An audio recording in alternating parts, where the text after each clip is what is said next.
ter na gentileza companhia. Cabem todos nessa travessia. Fala leve que a delicadeza também se senta à nossa mesa. E ela vem daquele mundo estranho. Quanto mais as palavras bonitas, é nesse encontro que começa no entretanto das palavras ditas. E ela vem daquele mundo estranho, das conversas boas infinitas. E essa é a beleza das pequenas coisas. E essa é a beleza das pequenas coisas. Essa é a beleza das pequenas coisas. Essa é... Uma conversa com Bernardo Mendonça.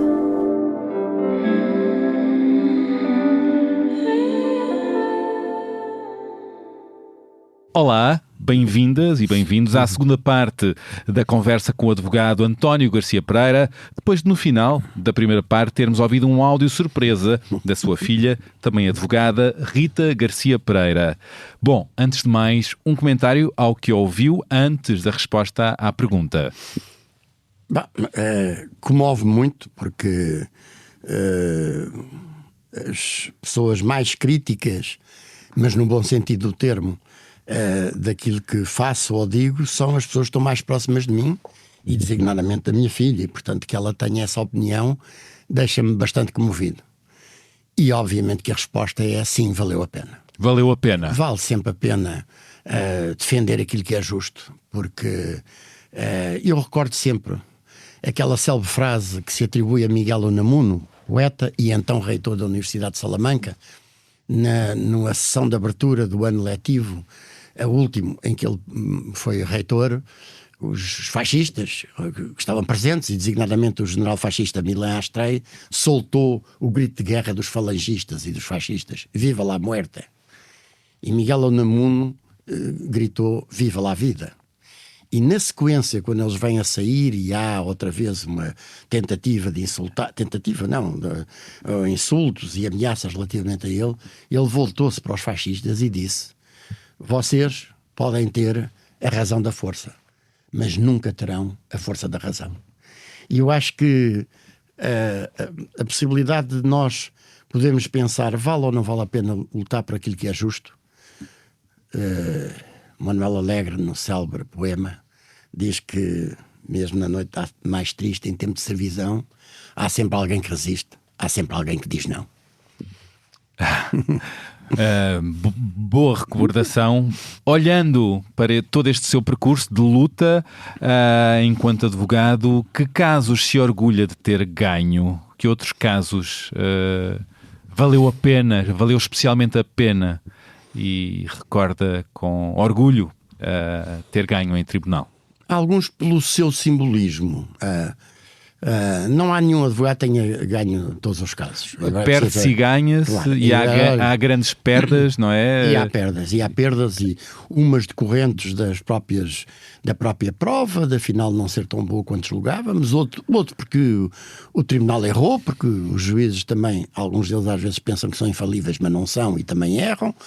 Mas há ganhos e há perdas. Mas eu recordaria, uma das primeiras ações laborais que eu tive foi uma ação em defesa de um trabalhador da Fábrica Nacional de Munições e Armas Ligeiras, a FNMAL, que estava a ser vítima de um processo daquilo que hoje nós chamaríamos assédio moral. Na altura não se sabia o que é que havia de chamar, terrorismo psicológico, enfim. E que foi um processo em que a prova dele não era forte, porque os seus colegas tinham receio de aceitar depor em tribunal, mas a verdade é que se conseguiu, também com o depoimento dele, que foi ordenado oficiosamente pelo juiz do julgamento, obter uma condenação de uma atuação absolutamente indigna de que ele estava a ser alvo. E, portanto, a vitória do Sr. David Caetano Manita, que eu ainda hoje recordo o nome... Ainda se lembra? Isso foi quando? 78, por aí.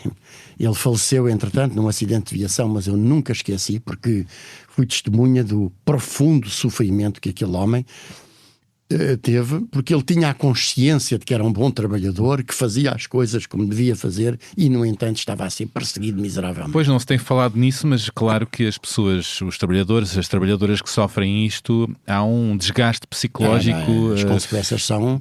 As consequências emocional. Mesmo, sim, e não só, porque mesmo consequências físicas, enfim, as pessoas normalmente pensam nos distúrbios do sono, nas taquicardias, nos distúrbios digestivos. Mas há doenças que se desenvolvem outras, não é? E, por exemplo, uma delas anda há bastante tempo a solicitar aos meus amigos médicos que ou que investiguem ou que obtenham investigação sobre o que é o profundo impacto sobre o sistema imunitário das pessoas que são sujeitas a este tipo de pressões. Pois, e o sistema nervoso, não é? Claro, mas esses já são mais conhecidos. Agora, o sistema imunitário ser debilitado ao ponto de qualquer infecção ou inflamação poder ter consequências gravíssimas por exemplo, e evidentemente o que é a destruição da própria dignidade da pessoa, que é, para mim, o mais grave.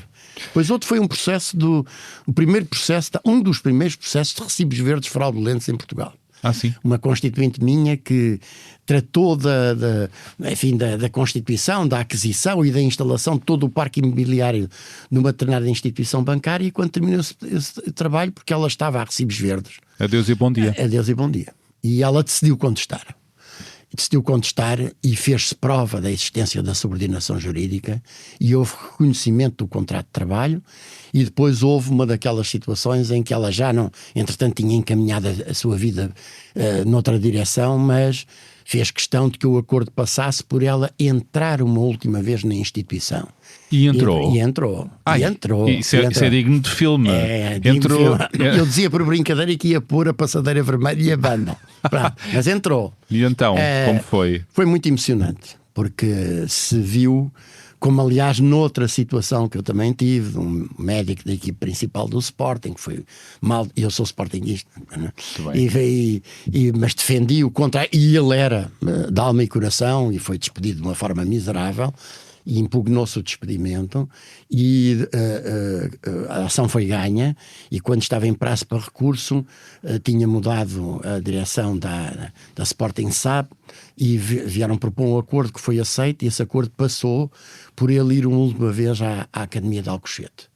E eu vi os jogadores e a equipe técnica, e o Paulinho, o roupeiro Paulinho, de lágrimas nos olhos, abraçados ao meu constituinte. E devo dizer que eu senti uma emoção enorme, porque vi quão justa era, ainda que tardiamente, uma decisão judicial que dizia: este homem foi despedido, mas foi despedido de forma errada. E comove-me outra coisa aí, que é a solidariedade entre colegas. Exatamente. Nem sempre acontece. Quando eu tenho a honra, e considero que é uma honra, eu e o meu colega Paulo Graça, de representar os militares do Mondego, e quando eles, depois de terem estado detidos sem culpa formada no cais do Funchal, foram mandados vir para Lisboa e vieram de avião e desembarcam fardados, obviamente sem sorrisos, mas de cabeça erguida, porque são homens de honra, e estão a descer aquela rampa do aeroporto, e os familiares e amigos e pessoas das associações socioprofissionais e até cidadãos em geral estão a ver, e de repente uma pessoa começa a cantar o hino nacional, e depois 2, depois 5, depois 10, e a certa altura estão 100 ou 200 pessoas. Eles ficaram completamente irtos, emocionadíssimos, e eu próprio também, e senti um profundo orgulho na toga que ainda hoje envergo para defender cidadãos. Muito bem. Queria fazer uma viagem no tempo à sua infância, para também explicar este seu caminho, este seu olhar, que não acontece de forma instantânea. Sei que há um episódio, enquanto criança, que guarda na memória, numa certa visita ao Aljube, hoje tornado museu, que teve até há pouco tempo a direção de Rita Rato, e foi uma visita que fez com a sua mãe para ver um tio, o tio Chico, que estava preso. Foi uma memória que o marcou. Quer relatar em síntese o que Profundamente. É que viu, o que é que sentiu? Esse meu tio era militar e foi um dos envolvidos na revolta do assalto ao quartel de Beja na noite de fim do ano de 61 para 62. Que falhou, foi preso, foi metido num aljube, onde havia as tristemente celas curros, que eram celas onde o preso praticamente não se conseguia pôr de pé e a largura era a largura do 4, à espera de serem levados para a sede da PIDE, na António Maria Cardoso, para serem torturados. Os presos militares foram torturados com a tortura do sono. Os civis foram barbaramente civiciados. Mas o meu tio teve 2 sessões de 8 dias e 8 noites de tortura do sono. E só ao fim disso é que houve visitas e a minha mãe, eu tinha 9 anos na altura, a minha mãe, irmã desse meu tio, que foi uma das primeiras visitas, julgo que foi a primeira, com a minha tia, mulher do meu tio, decidiu levar-me. Uma decisão algo controversa na família, mas que eu muito agradeço. E quando eu lá Foi formativa. Foi altamente formativa, porque quando lá cheguei, a prisão é uma prisão muito pesada, com luzes fracas, muitas grades, os ferrolhos por toda a parte, e o meu tio entra e tinha uma fiada de grades atrás, outra à frente, um espaço onde estava um pido a ouvir a conversa, e nós tínhamos também uma fiada de grades à frente e atrás. E o meu tio é que começa a falar para mim, porque eu não o reconheci. Ele via com os olhos raiados de sangue, com a cara arrepelada devido ao sono, os pés a calcarem os sapatos porque tinham inchado, e ele, quando me vê, ele diz: olha, o Tony, era assim que me chamavam, então como é que vai à escola? E quando ouço a voz do meu querido tio Chico, começa a choramingar. E a minha mãe, que era uma senhora com 1,55 m de altura e 45 kg de peso, agarra-me num braço, aponta ao PIDE e diz: meu filho, em frente de gente desta não se chora. E eu nunca mais esqueci isso. Porque é de facto um exemplo, mostra como mais do que as palavras, as atitudes marcam e formam a sério. A não mostrar o medo, a levantar a cara para com o agressor. Exatamente. Quando estava no Liceu Camões, muitos anos depois, ainda jovem, viveu um episódio relacionado com uma tragédia, a tragédia com as cheias de 67, que provocaram na Grande Lisboa cerca de 700 mortes. Sei que com os seus colegas decidiu ajudar várias dessas pessoas, e foi quando se deram conta de um país com miséria, com muitos pobres, em situações miseráveis, não foi? Foi uma experiência fortíssima, porque eu andava no Liceu Camões, que era um liceu que tinha, de facto, muito bons professores, Gílio Ferreira, Mário Dionísio, com um nível de ensino bastante elevado, mas altissimamente repressivo. Era proibido correr nos pátios. Correr nos pátios era uma infração disciplinar que dava direito a ser suspenso. Sim, uau. Sim. Com uma ordem de serviço lida pelo contínuo em cada uma das salas de aula. Era proibido jogar futebol. Nós não jogávamos, só nos 2 últimos anos conseguimos. Enfim, altamente repressivo. E quando a noite de 25 de novembro, tanto quanto eu me recordo, foi um sábado. E, portanto, nós tivemos, enfim, as pessoas que moravam em casas dignas desse nome em Lisboa tiveram a noção que tinha havido muita chuva, mas pouco mais do que isso. A partir de segunda-feira começam a chegar notícias que tinha sido uma devastação completa. Sobretudo da Alhandra para cima. Alhandra, Alverca, Vila Franca de Xira, Castanheira do Ribatejo. E começam a chegar relatos de que, de facto, tinham morrido imensa gente e que estava tudo devastado. E sob a influência, é preciso também dizer isto, da JUC e da JOC, da Juventude Operária Católica, da Juventude Universitária Católica, que tinha umas instalações perto do Liceu Camões, na Rua Martins Ferrão, começou-se a pensar em organizar equipas de estudantes para ir ajudar as pessoas. E a piscina do técnico estava vazia, creio que por virtude de obras, foi transformada numa espécie de armazém de produtos de primeira necessidade, de roupas e de alimentos, etc. E nós, no Liceu Camões, decidimos faltar às aulas e integrar esse movimento. E, portanto, isto foi um movimento muito forte, porque o regime não teve força, o regime fascista não teve força para impedir isso. O Liceu Camões e o seu reitor não teve força para nos impedir isso. E nós fomos, praticamente durante uma semana, os estudantes mais novos, como era o nosso caso, fomos para os bairros da cidade de Lisboa. O bairro da Liberdade foi o que nos E deram-se conta de um certo país miserável. E eu lembro-me de ver na cara de... Eu tinha uma ideia, devido à politização, digamos, no interior da minha família, de que havia bairros da Lata e havia pessoas... Mas isso não aparecia na imprensa, não aparecia. E lembro-me de ver colegas completamente transidos com aquilo. Mas depois também se passou outra coisa.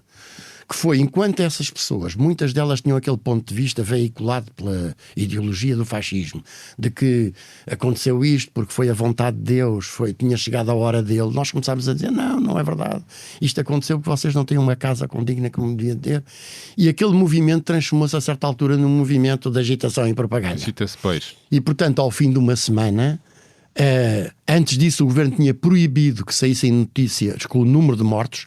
A partir de certo momento, 462, salvo erro. a partir desse número, Salazar decretou não se contam mais mortos. Essa ordem depois aparece nos documentos da exposição que a Câmara Municipal de Vila Franca de Xira organizou a partir de 2017. E, há fotos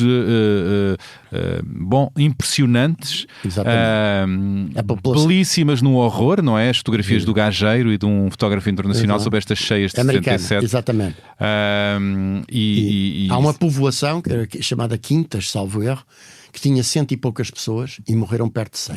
Foi completamente devastado. É e o Joaquim Letria, que foi o curador da exposição, é o primeiro jornalista a chegar a bordo de um bote da Marinha, da escola, Grupo 2 Escolas da Armada de Vila Franca de Xira.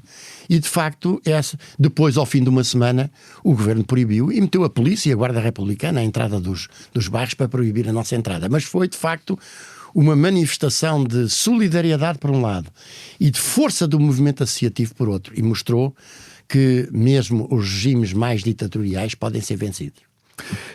Quero também recordar outro episódio que o marcou. Sei que esteve envolvido nas revoltas estudantis e há um episódio trágico que foi o assassinato do jovem estudante Ribeiro Santos a 12 de outubro de 72. Garcia Pereira estava lá. Estava. E ele foi assassinado a escassos metros de mim. Portanto, havia um meeting, como se chamava na altura, contra a repressão. Era um período de grande intensidade da repressão sobre o movimento associativo. Havia dezenas de dirigentes associativos presos em Caxias e a serem torturados. E foi convocado um meeting para se discutir a situação e as medidas a tomar. Em económicas.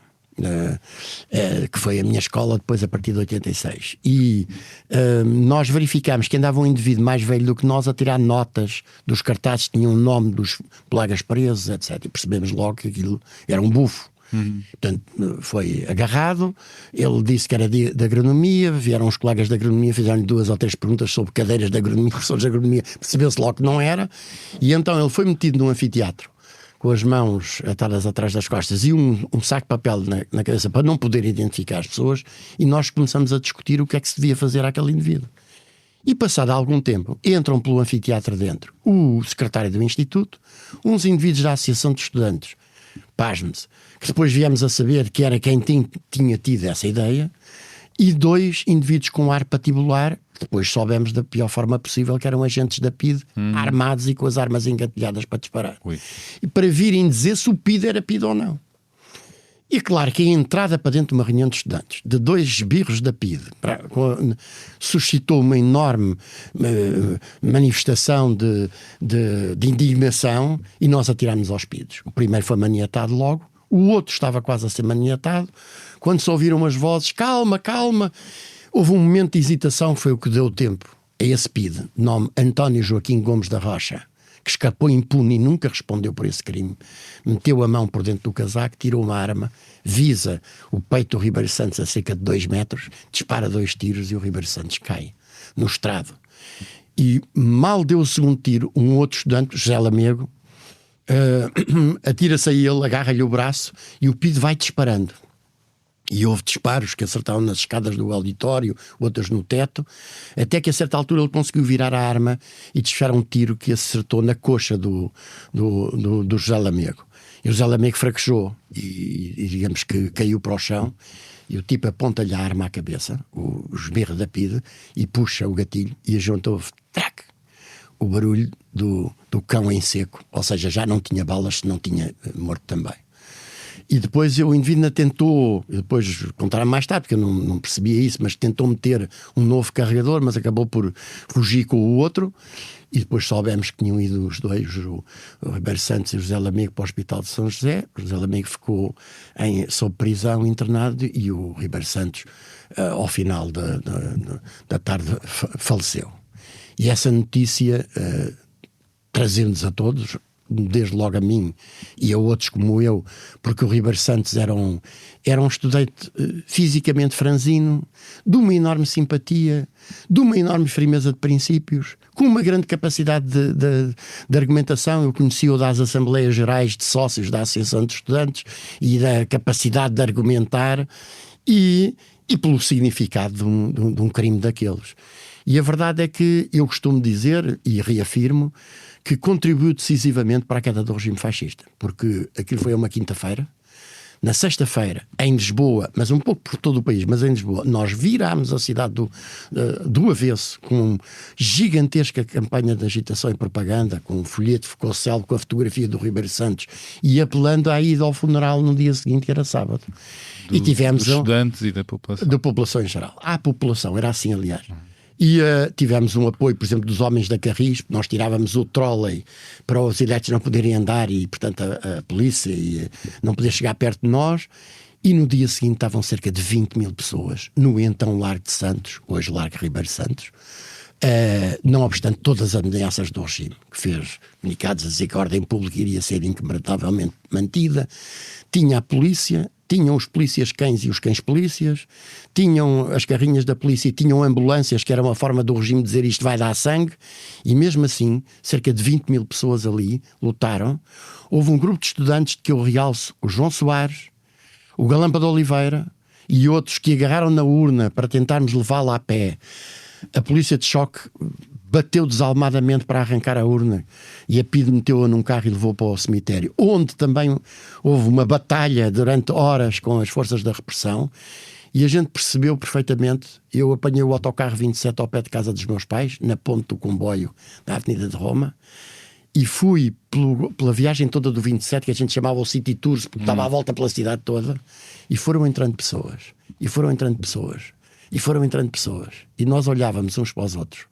Não nos conhecíamos, mas sabíamos todos que íamos para o mesmo. E de facto, quando o autocarro chegou ao pé do Largo de Santos, saiu toda a gente, ia toda a gente ali lutar pela liberdade e pela democracia. Dá-se a Revolução, o 25 de Abril. Sei que esteve perto do Largo do Carmo, junto a António Maria Cardoso. Estive no Largo do Carmo e depois da António Maria Cardoso. Nos dois lugares, claro. E antes disso estive lá embaixo na Rua do Arsenal. Muito bem. E assistiu a tiros e até pronto, escondeu-se, mas viu Isso na António Maria Cardoso. Na António Maria Cardoso viu uma rapariga a ser atingida e até julga que foi assassinada, não é? Pois, deixa-me só dizer, alguém do antigo regime. Os primeiros tiros que eu ouvi foi no Largo do Carmo, quando o capitão Salgueiro Maia, perante a ausência de resposta de dentro do quartel da GNR, onde estavam o Presidente da República, o chefe do Governo e ministros, e evidentemente os comandos da GNR, não vinha resposta nenhuma. E ele me deu uma ordem, e a rajada metralhadora, as rajadas metralhadoras nunca mais se calava. Eu lembro perfeitamente de ouvir os oficiais a dizer alto ao fogo, alto ao fogo. Mas era a raiva de um povo inteiro que estava naqueles gatilhos. E depois então apareceram, enfim, quando ele manda por apanhar e apontar com o canhão ao portão do quartel, aparecem os emissários, os intermediários com um paninho branco nas mãos e depois, enfim, ao resto dos acontecimentos. E eu assisti ao Salgueiro Maia dizer, quando vem a indicação de que que o Marcelo Caetano tinha falado na presença do comandante das forças sitiantes, e ele diz: eu vou lá, se não estiver aqui dentro de 15 minutos, atirem ao quartel, não deixem pedra sobre pedra. Estava lá, em cima de uma árvore, uma daquelas árvores, está para ali. Bom, e depois houve tudo aquilo, enfim, quando a questão está resolvida, e é preciso dizer que foi o povo, em grande medida, que também forçou o decurso dos acontecimentos militares. Foi uma revolução pacífica, diria que. Ou seja, nesses dias, quanto a mortos, um dos grandes elogios é que não houve muitas vítimas, não é?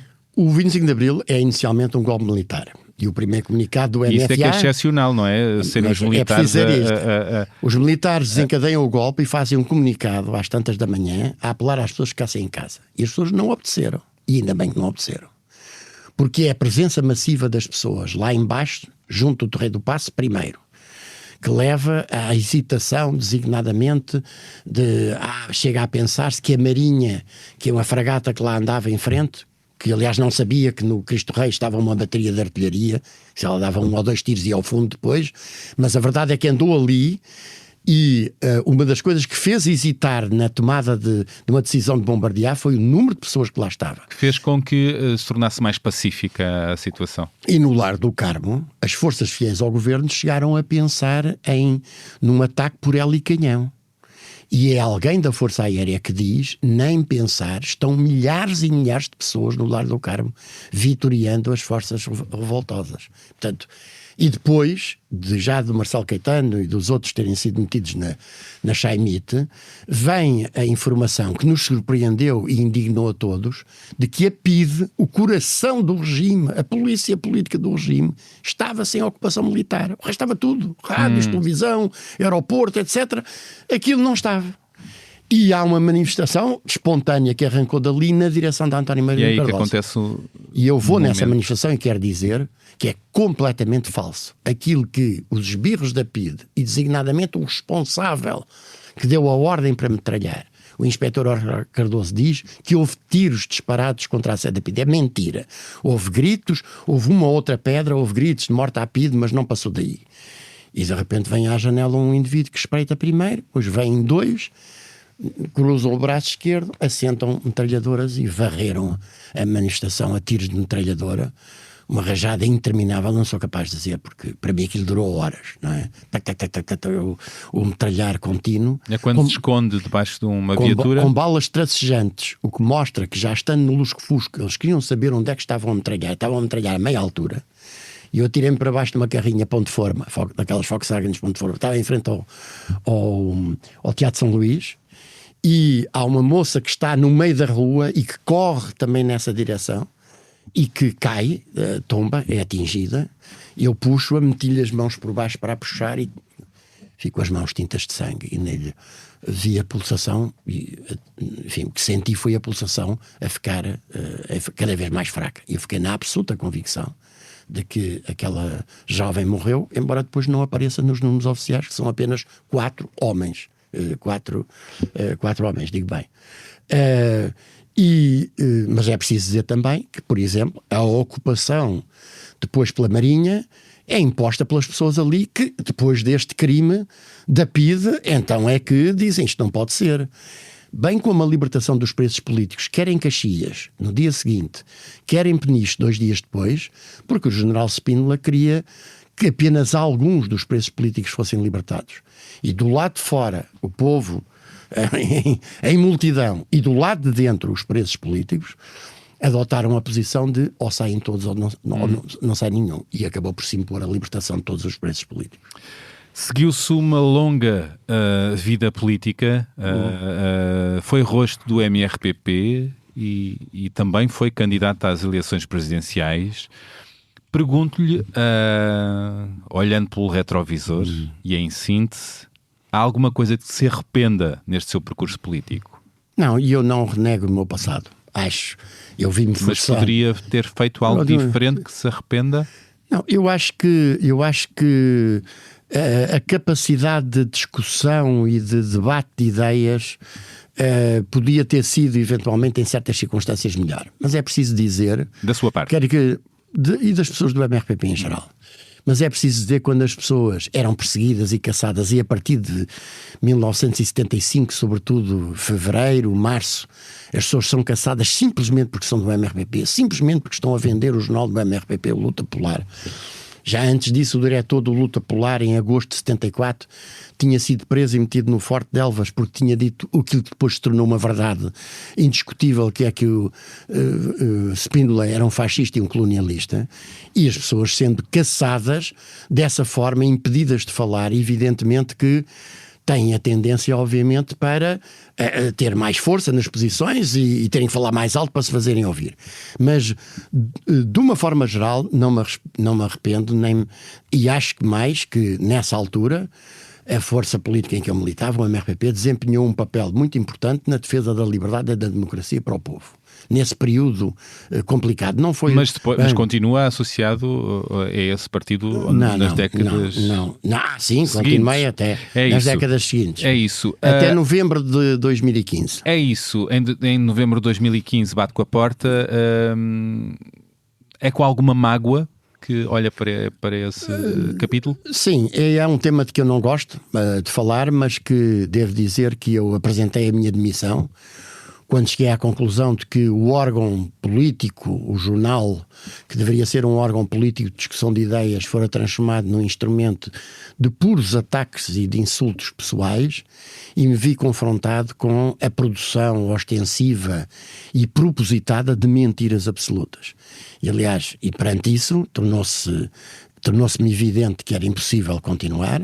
Eu sempre defendi que só a verdade é revolucionária e que não é possível um revolucionário desenvolver a sua atividade com base em mentiras, mesmo quando o faz em relação a adversários políticos. Não vale tudo em política. E, portanto, apresentei a minha demissão nessa altura. E nunca mais tive atividade partidária. Agora, política e cívica, essa mantive e não abdico dela, como é evidente. O que é que acha do atual Presidente da República, António José Seguro? Vamos lá ver como é que ele se porta. Eu devo dizer publicamente, agora podemos revelar o sentido de voto, eu votei em António José Seguro, não porque seja uma alternativa que me parecesse consequente e com a firmeza democrática que se exigia, mas perante o quadro político que se desenhava, me pareceu indispensável.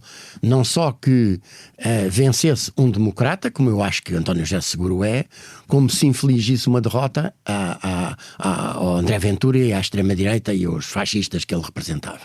E, portanto, mas votei sem ilusões.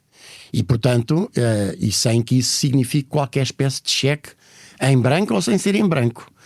E acho que ele tem agora uma das primeiras questões que ele tem para decidir e mostrar ao que vem é precisamente o pacote laboral. O compromisso que ele é mais teve, que o compromisso. É o compromisso que ele disse não fosse à concertação social. Ele vetava. Que vetava, mas é de facto... ou de que aquelas soluções que estão naquele pacote são completamente contrárias à lei que ele disse jurar, cumprir e fazer cumprir. E já agora, Marcelo Rebelo de Sousa, o que é que achou da sua prestação enquanto Presidente da República? Vamos lá ver, eu conheci o professor Marcelo Rebelo de Sousa no meu primeiro ano da faculdade, que entrei logo para um piquete de greve. Entrei em novembro e em janeiro estava num piquete de greve. E os piquetes de greve antes do 25 de Abril eram a sério. A greve tinha sido decretada e era para ser cumprida. E ele apareceu juntamente com o Jorge Braga de Macedo a pensar eventualmente furar a greve, mas a firmeza do piquete de greve desincentivou. E depois ele foi assistente e eu, a partir daí, eu também comecei a dar aulas em Direito no dia 1 de março de 75 e estive lá até 86, a altura em que os professores fascistas tinham sido afastados a seguir ao 25 de Abril, regressaram todos e decidiram fazer uma vingança a prazo. Mas eu acho que ele não desempenhou um bom mandato, sobretudo o segundo. Porquê? Porque acho que se exige um Presidente da República não é simpatia. O que se exige a um Presidente da República é respeito pelos princípios democráticos e um grau de grande exigência nessa matéria. E ele não teve? Não teve numa série de ocasiões e designadamente, e eu vou dizer um ponto que sempre me pareceu um ponto de clivagem, um partido, uma força política, um candidato que se apresenta a umas eleições com um determinado programa e, portanto, faz, digamos, uma espécie de um pacto com o eleitorado. Vocês dão-me os vossos votos para eu aplicar este programa. E assim que se apanha com os votos, faz exatamente o contrário, não pode exercer o poder político. E, portanto, doesse a quem doesse, no primeiro momento em que forças políticas tinham obtido a maioria, estavam a fazer exatamente o contrário daquilo que tinham prometido ao povo português. Chamem-lhe o que quiserem, chamem-lhe bomba atómica, chamem-lhe o que quiserem, mas não havia outra solução democrática que não fosse dissolver o Parlamento, demitir o governo, dissolver o Parlamento e convocar novas eleições. É inaceitável o grau de digamos, de impunidade a que se chegou nesta matéria. Mas o país já não estava cansado de dissoluções? Não, eu acho que isso é uma conversa que vem sempre nestas alturas. Eu sei, bem sei, mas e há a ideia de que quanto mais, neste momento, quanto mais dissolve o governo, mais a extrema-direita cresce. Não, eu acho que... Ou seja, isso são os que acham que a extrema-direita é um papão. Voltamos a isso, mas não acho isso. A extrema-direita cresce porque as forças que dizem de esquerda não a combatem com consequência. E o combate com consequência passa pela... E a direita democrática. Sim, mas eu estou a falar da extrema-direita. Bem sei. Sim. A extrema-direita passa por combater, isto é, a inadmissibilidade das condutas que põem em causa a liberdade e a democracia, e passa pela atenção e pela defesa daquelas causas relativas aos problemas que afligem o povo português todos os dias. E, portanto, quem é de esquerda não pode achar que o problema da saúde ou da educação ou dos transportes ou da habitação são problemas secundários que não são a principal, devem merecer a sua principal atenção, porque é isso que empurra os jovens para fora do país. Um jovem que, mesmo qualificado, não tem qualquer esperança de poder ter um meio de sustento, poder constituir família, poder ter os seus pais devidamente protegidos contra a situação de doença, de qualquer outra situação de infortúnio. A tendência, naturalmente, é ir procurar outros destinos. E migrar. Exatamente, é procurar outros destinos. E em vez de ou se adotar posições a Passos Coelho, de dizer então emigrem, ou de atirar as culpas para cima da peste grisalha e outras coisas semelhantes, o que se deve é atacar de frente esses problemas com a coragem que eles devem ser. Por exemplo, habitação. É impossível resolver o problema da habitação, desde logo numa cidade como Lisboa, que está a ser transformada no palco da especulação imobiliária. Só se constroem hotéis e locais de Airbnbs e alojamentos locais com políticas municipais de municipalização dos solos e dedicação de uma parte significativa desses solos à construção de habitação. Com renda acessível. Com renda acessível para os jovens. E isto, evidentemente, choca com interesses muito fortes, pois choca, mas quem está do lado do povo já sabe que tem que contar com isso. Sei que gostou muito de ser professor universitário e que foi muito emotivo e emotiva a despedida, o último dia, não foi? Eu tive 2 últimos dias. Tive um meu último dia em Direito e tive um último dia da carreira docente. Na carreira docente eu tive a felicidade de eu celebrar naquela que se transformou na minha escola do coração, para onde eu fui em 1986, quando fui afastado de Direito, que é Económicas, Instituto Superior de Economia e Gestão, e dei-me uma aula no Ex Libris do ISEG, que é o auditório da Capela, agora horrivelmente designado auditório Caixa Geral de Depósitos, e fez publicidade. Com um auditório cheio de colegas, de amigos, de antigos alunos, etc. E foi de facto um momento muito emocionante, não é? Porque não é impunemente que se dão qualquer coisa como 47 anos e meio de aulas. Uau, 47 anos de aulas. Comecei a meio. Não vou tirar o meio. Não. Comecei a dar aulas no dia 1 de março de 65, terminei no dia 14 de novembro de 2022. Mas o outro momento emocionante, e esse, até porque eu era mais novo e menos experiente, foi quando fui afastado de Direito, eu impugnei e meti uma providência cautelar, que perdi na primeira instância, a providência cautelar ganhei na segunda instância. E nos termos da providência cautelar eu tive de ser recolocado no exercício de funções durante um semestre.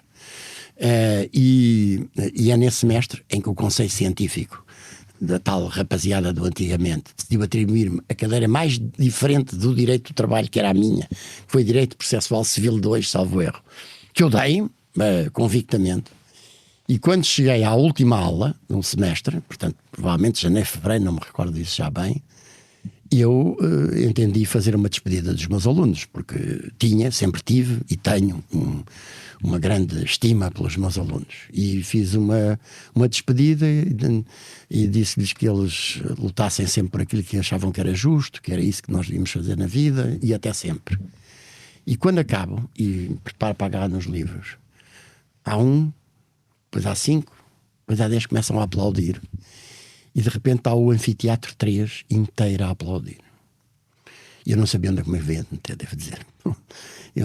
Se tivesse um buraco, tinha-me enfiado no buraco. Vieram-me as lágrimas aos olhos, eu não conseguia falar, e estive ali a ouvir pronto, aquela despedida dos meus alunos durante uns minutos, até que finalmente terminou, mas foi de facto dos momentos, e é por isso que sempre que eu vejo o filme do Clube dos Poetas Mortos e naquela cena da despedida do professor em que eles sobem para cima das escadas, Captain, my Captain, aquilo toca muito cá dentro. Quer ir a outro lugar? Sei que uma das suas referências é o avô Pestana, Manuel Gregório Pestana Júnior, não é? Exatamente. Advogado, firme republicano, membro do Partido Republicano Português, penúltimo ministro das Finanças antes de Salazar. Sei que ele teve uma série de percalços depois de situações muito infelizes com a PIDE e que acabou no Porto Santo. Que era a terra natal dele. Pois, era a terra natal dele. Sim. Mas que na altura ele foi um dos líderes da chamada Revolta da Madeira.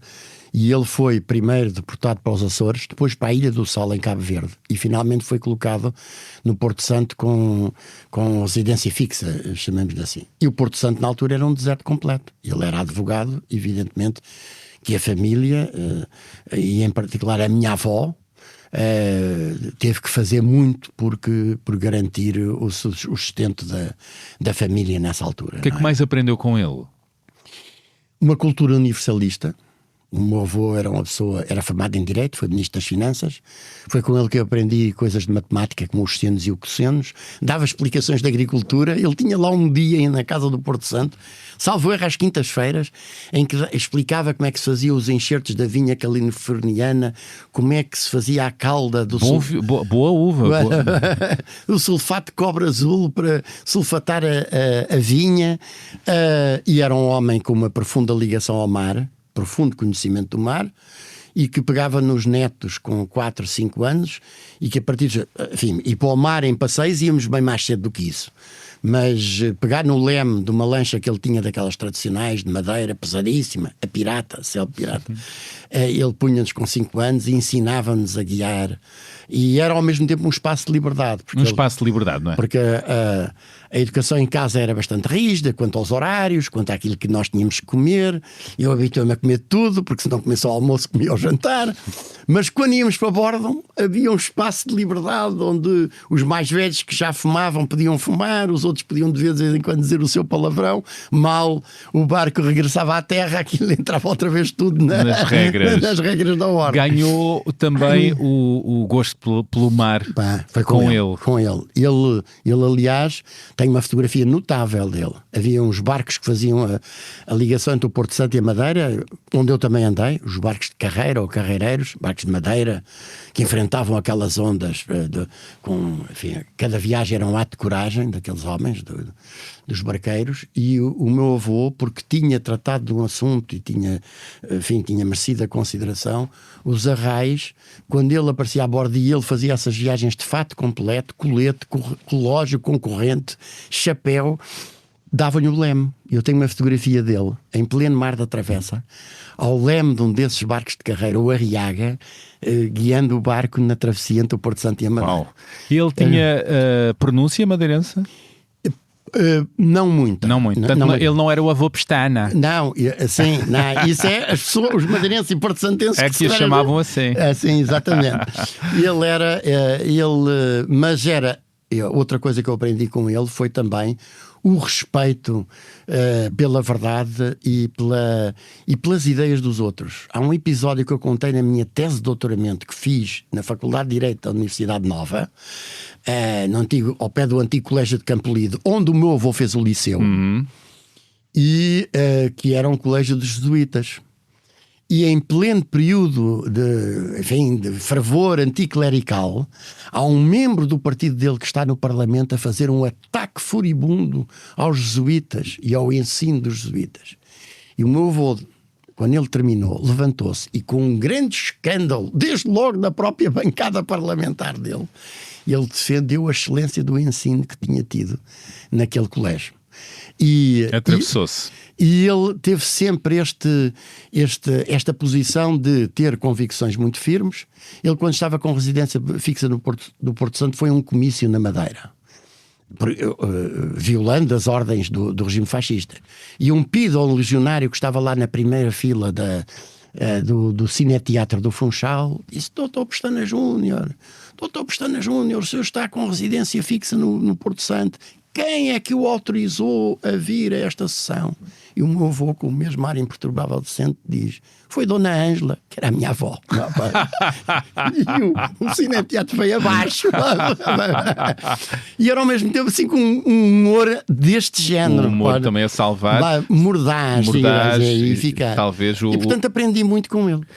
Com o seu pai aprendeu o rigor, não é? E o respeito pelos princípios também, sei que muito pontual, não é? Sim, o meu pai era uma pessoa, digamos, mais séria, tinha um humor. Quando o exercia, esse então era letal. Letal, exatamente. Herdou isso dele? Não sei, provavelmente sim, mas eu lembro, por exemplo, uma vez nós estávamos a tentar jogar futebol na praia do Porto Santo, estávamos a tentar dar pontapés de bicicleta. E um centrava e o outro tentava dar uns pontapés de bicicleta. E em cada 10, se acertasse um, era muito. E o meu pai, que aliás não gostava muito de praia, meu pai era alentejano, da Viz, não gostava assim muito de praia e do calor, chega à praia e para. E a gente a certa altura dá que ele está parado, com as sandálias na mão, a olhar, e aquilo era, em cada 10 tentativas, ou em 20 tentativas, havia 19 falhanços. E o meu pai, a certa altura, com as sandálias, eu nunca mais me esqueci, repare, eu devia ter para aí, sei lá, 10 anos, 11 anos. O meu pai, com as sandálias na mão, diz assim: no futebol há umas coisas parecidas com essas. E pronto. Demolidor, pronto. Agora, era uma pessoa de rigor de princípios, de uma seriedade a toda a prova e pontual também. Ele quando dizia 9 horas, eram 9 horas. E isso, aliás, foi uma coisa muito útil depois na atividade política antes do 25 de Abril, quando se dizia 9 horas, eram 9 horas, porque às 9h01, se o outro não estava, tinha de se partir do princípio que ele tinha sido preso e atuar imediatamente em conformidade com isso. E o meu pai, lembro do meu pai ficar fulo com os ofícios que vinham do Ministério da Educação. Ele era professor de liceu, como disse, e depois foi professor metodólogo, que era o professor que ensinava aos outros professores. E recebia os ofícios do Ministério da Educação a dizer: reunião pelas 9 horas. E o meu pai dizia: pelas 9 horas, tanto pode ser às 9h01 como às 9h59. Não mentiu. Exatamente. Não mentiu. Lembro perfeitamente disso. Muito bom. Vamos dar música à nossa conversa. Que músicas é que trouxe? No arranque tivemos Adagio de Tommaso Albinoni, não é? E agora, o que é que podemos ouvir mais? Now We Are Free, não é o tema, de Hans Zimmer e Lisa Gerrard, do filme O Gladiador. Sim, porque é uma música, eu acho que é um elogio à musicalidade, como creio que saberá também, a língua que é ali falada não é bem o inglês, não, é uma mistura, é uma língua criada pela própria artista que digamos que musica e que canta, que faz o canto, mas é de facto uma música poderosíssima e eu acho que aquilo vem um pouco também no sentido de há coisas que nos transcendem e vale a pena bater-nos por aquilo que é justo, custa o que custar, porque essa memória fica para os outros. Muito bem, temos também a Marselhesa na versão da cena do filme Casablanca. Porque esta? Esta porque me emociono sempre. Sempre que vê o filme e ouve.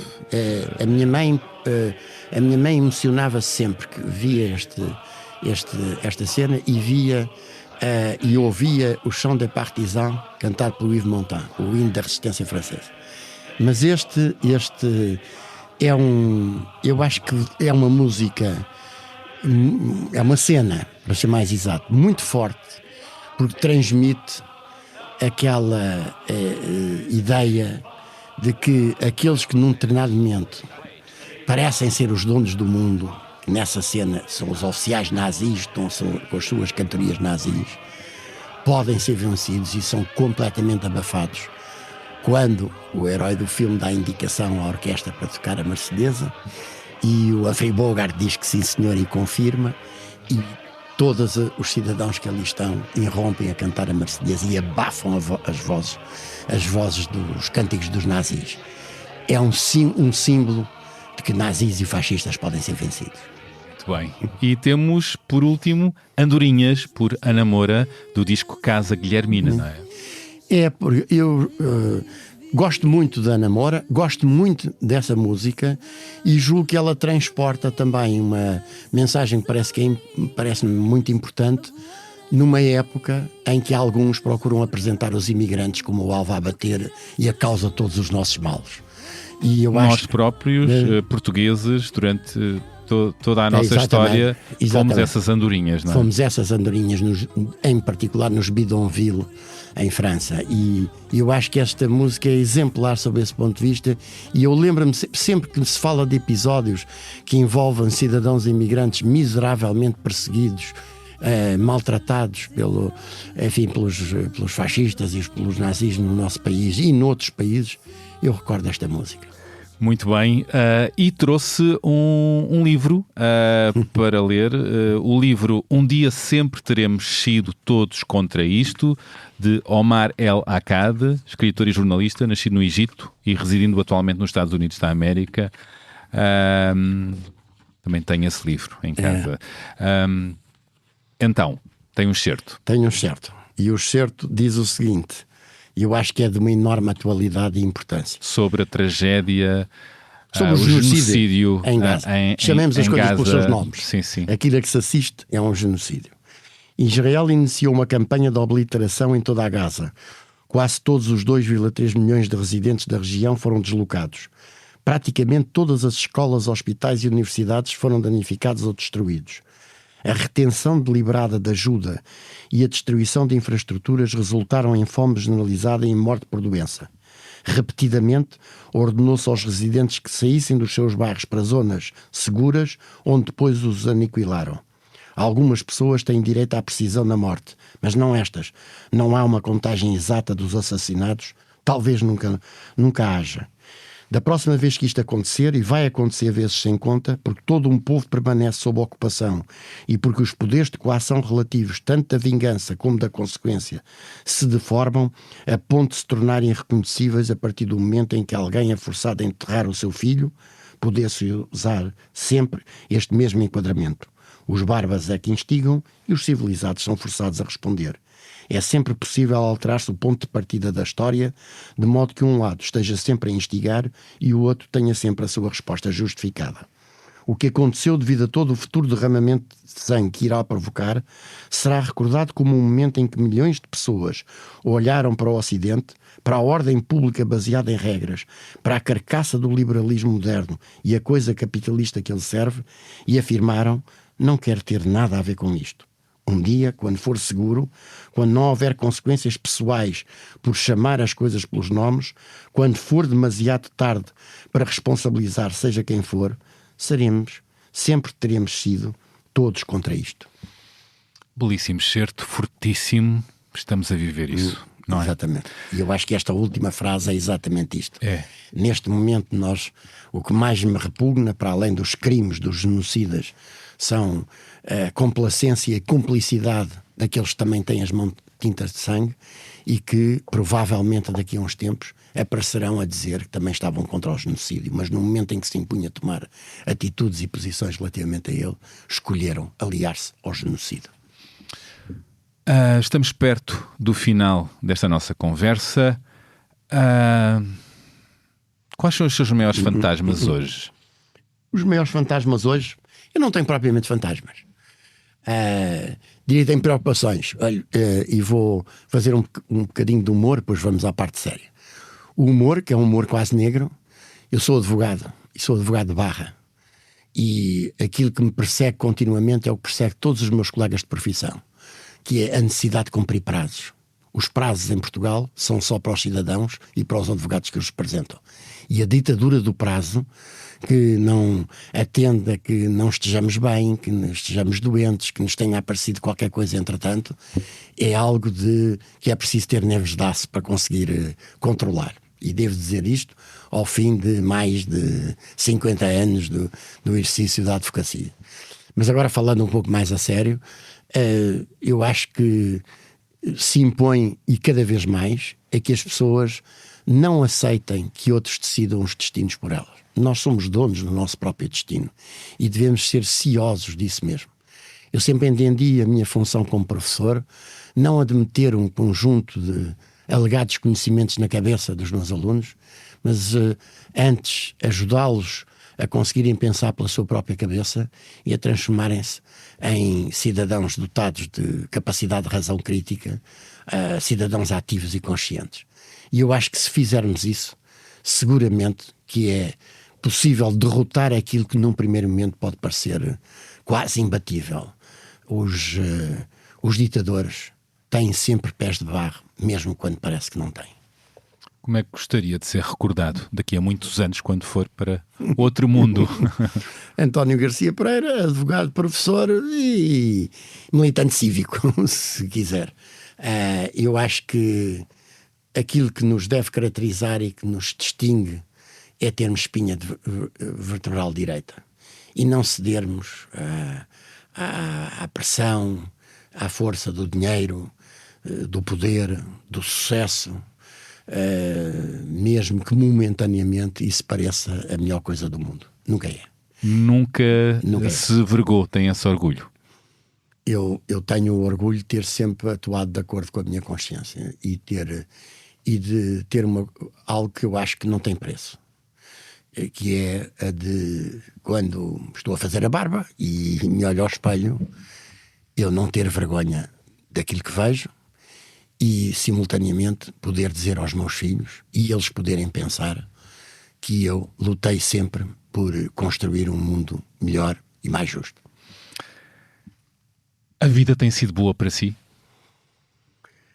Bom, eu passei por vários transes na minha vida, alguns deles violentos, mas de uma forma geral eu acho que quando nós atuamos de acordo com a nossa reta consciência, podemos dizer que a vida tem sido boa para mim. Acho que posso dizer isso. É claro que acontecimentos como aqueles que relatei há bocado, o assassinato do Ribeiro Santos, foi uma coisa absolutamente brutal.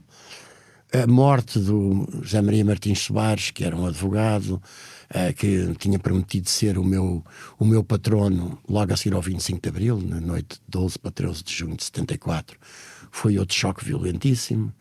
O falecimento da minha primeira mulher e mãe da minha filha Rita, com ataque de asma, mas na sequência das sevícias a que foi sujeita na sequência da chamada Operação Turbilhão do Copcom em 28 de maio de 1975, que levou à prisão 400 e tal membros do MRPP. O falecimento dos meus pais, primeiro da minha mãe, do meu pai, depois da minha mãe, que são as nossas âncoras, as nossas raízes. São perda, e de alguns grandes amigos, ainda muito recentemente lá perdi mais outro, mas nós não somos eternos, temos de estar preparados para mais tarde ou mais cedo irmos desta para melhor. E eu acho que, sobretudo, o que nós deixamos de permanente é o nosso exemplo e aquilo que fizemos e o significado daquilo que fizemos. E é isso que eu espero transmitir aos meus filhos e aos meus amigos, enfim, que amanhã me possam recordar assim. Como sabe, este podcast chama-se A Beleza das Pequenas Coisas, a que pequenas coisas do dia-a-dia atribui agora interesse, beleza e tem gosto em dedicar tempo e atenção. Pequenos grandes prazeres.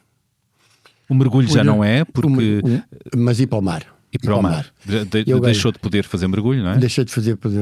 Eu, como disse logo no início, eu fiz mergulho de apneia e de folgo, digamos assim, e fiz caça submarina durante 35 anos e um belo dia decidi tirar o curso de mergulho e cheguei rapidamente à conclusão que fazia muito melhor em fotografar peixes do que andar atrás deles para os arboar. Mesmo que fosse para comer, como foi sempre o caso. E os peixes percebem isso, é uma coisa extraordinária. É? A partir do momento em que a gente, em vez de levar um objeto que eles não sei como identificam como algo perigoso, mas não levar nada ou levar, por exemplo, uma máquina fotográfica, a gente consegue chegar-se mesmo ao pé. É uma coisa absolutamente maravilhosa. Eu deixei, depois, talvez há uns 8, 9 anos, deixei por causa de um barotraumatismo que fiz. mas ainda tive o prazer de mergulhar num navio onde eu fiz várias viagens entre Lisboa e o Porto Santo, porque antes de haver voos de avião, era nos chamados bananeiros. Os navios transportavam a banana da Madeira para cá e que levavam carga daqui para lá, madeirense, funchalense, Gorgulho, Madalena, e ainda mergulhei no Madeirense, que é um navio que foi afundado de propósito para funcionar como Recife e que ainda está lá, um bocado partido, mas ainda lá está. Mas isso é um prazer que ficou para trás. Ficou para trás. Agora o mar não. O mar eu abafo se estou demasiado tempo sem ir ver o mar. Infelizmente não tenho possibilidade agora quase nenhuma de navegar, sem ser na altura das férias grandes, em que vou para o Porto Santo, e aí sim, e é um mar que eu conheço bem, e de facto gosto de falar com as gaivotas. Sim? Sim. E, não é o sermão aos peixes, é o sermão às gaivotas. É de facto uma coisa que me dá prazer. E devo dizer, esse não é um pequeno, esse é um grande prazer. Eu, neste momento, tenho uma neta de 4 anos, que é de facto os nossos filhos e os nossos netos são de grandes riquezas, e de facto é um sol luminoso sempre que entra lá em casa. Obrigado. Eu é que agradeço o convite, foi um gosto estar aqui. Foi um gosto. E terminou assim este episódio com o advogado António Garcia Pereira. Espero que tenham gostado, que tenha sido o vosso agrado. E sim, digam coisas, enviem críticas, sugestões, opiniões, partilhem o podcast com quem vos rodeia. Podem encontrar-me nas redes sociais, gosto sempre de ter o vosso feedback. Como sabem, nesta temporada o genérico é da autoria da Garota Não e as fotografias foram da Matilde Fieschi. A edição áudio foi do Francisco Marujo. E pronto, é tudo por agora. Volto para a semana com mais uma pessoa convidada. Até lá, tenham boas conversas com empatia. Como é que se despede das pessoas? Uma frase, uma ideia?